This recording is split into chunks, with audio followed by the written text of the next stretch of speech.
I warn you in advance, this one's going to be a little bit geeky, but if you can stick with it, there's some really useful information here if you're operating in crypto markets. What I set out to do was try and find out the volatility of all the different altcoins relative to Bitcoin. So if Bitcoin goes up 1% a day, then how much would ETH or Solana and all the other altcoins go up relative to that? We already know that altcoins are more volatile because they've got lower liquidity and lower market caps, which tends to exaggerate the price movements. But how do they compare to each other? And that's what I set out to better understand. Let's start with the data itself, because that's what I think most people will find interesting, and I'll get onto the methodology and the coding that went into this. At the end of the video, I'll draw some conclusions and talk about how we can use this data to better understand the markets.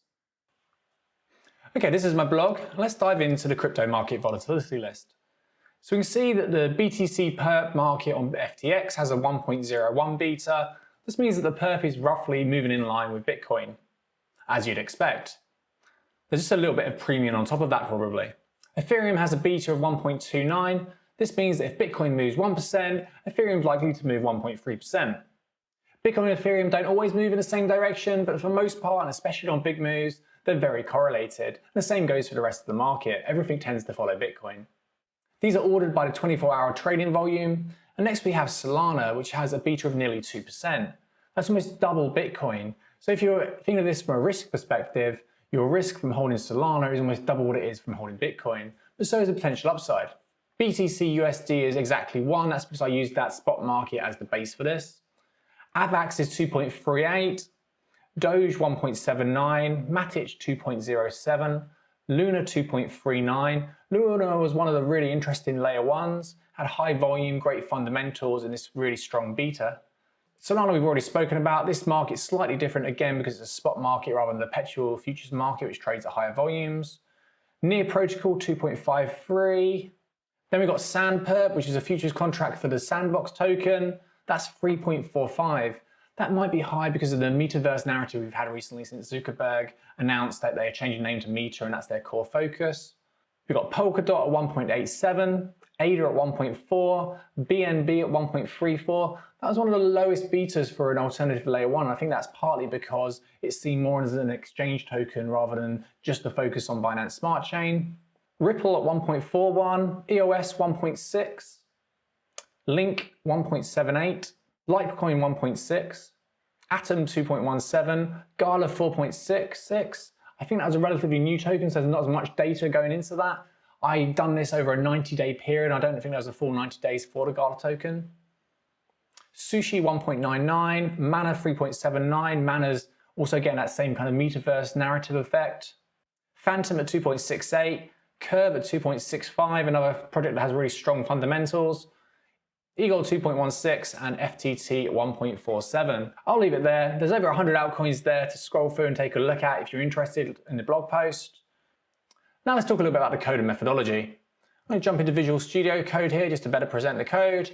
And this is part of a larger systems trading module. But the first thing I did was I collected all the data from FTX Excellent API using the candles endpoint.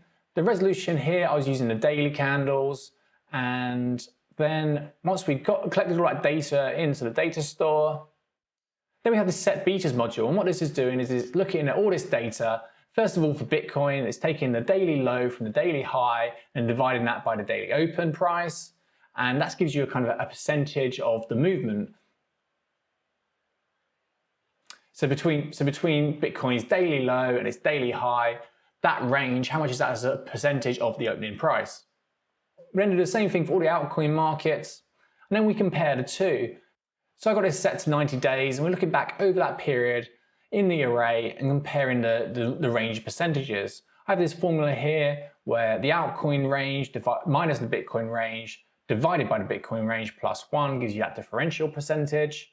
And then we push that into another array in which we use a averaging formula to calculate the average of all the numbers in that array. So over a 90-day period, what is the average difference between the altcoin movements and the Bitcoin movements? Bear in mind, I don't have any formal training in quant trading systems, and there might be better ways to do this.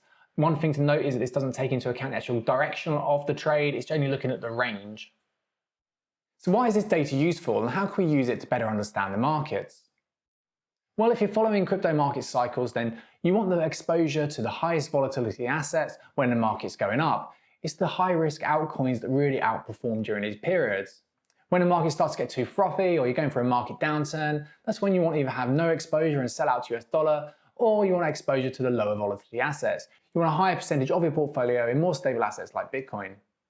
Obviously, these stats on their own don't make an investment thesis, but they add another data point that we can use to better manage our portfolios. I hope you've enjoyed this video. Subscribe to the channel for updates, check out the blog post linked in the description, and hit the like button for the YouTube algorithm. Thank you for watching.